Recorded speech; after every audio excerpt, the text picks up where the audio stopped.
So in this lesson we're going to learn how to gain customer approval on a drawing.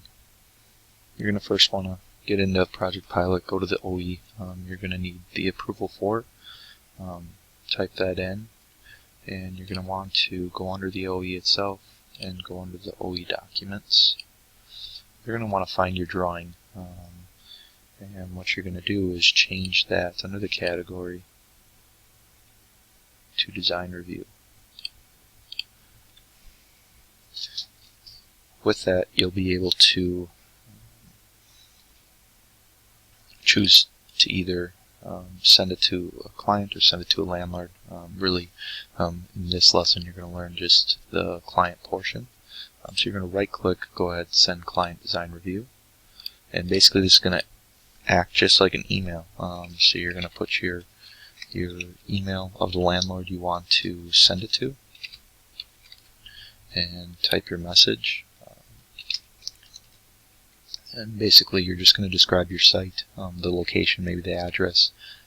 Depending on if you've already talked to them or not, you can add more or less detail. And basically, politely asking them to review the attached. Asking for their approval, or if any changes are needed to the drawings, and they can either approve or send back with revisions needed.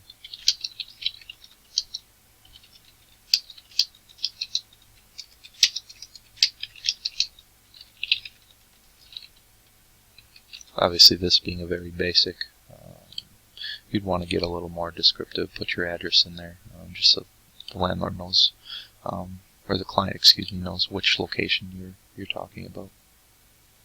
So you can go ahead and send it.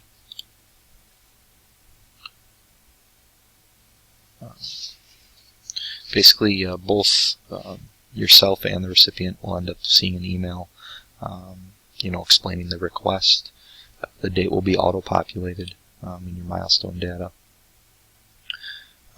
Once you receive a customer approval, you can go ahead and update the milestone. It should update automatically. If the customer ends up wanting a revision, you're going to basically go through the whole process, get the site book revised, change it to design review under OE documents, and resend that for the customer's approval. Another option you would have, instead of if the customer is not set up in Pilot to be receiving, you can always just, or for one-offs, send via email the drawing asking for their approval, or if any revisions are needed. Once it is sent, you're going to want to update your dates in the milestone data. So once you send it, submitted the projected date you think that they would approve by, or if there's a certain deadline, and then also once they approve, you're going to enter in the design client approval complete, which is here. So in review, basically, there's two ways of doing it. If the client's set up for customer approvals in Pilot, you can utilize the right-click feature in the design review, and you're able to send it. If not, you're going to go ahead and download that site book and send straight via email to the client for their approval.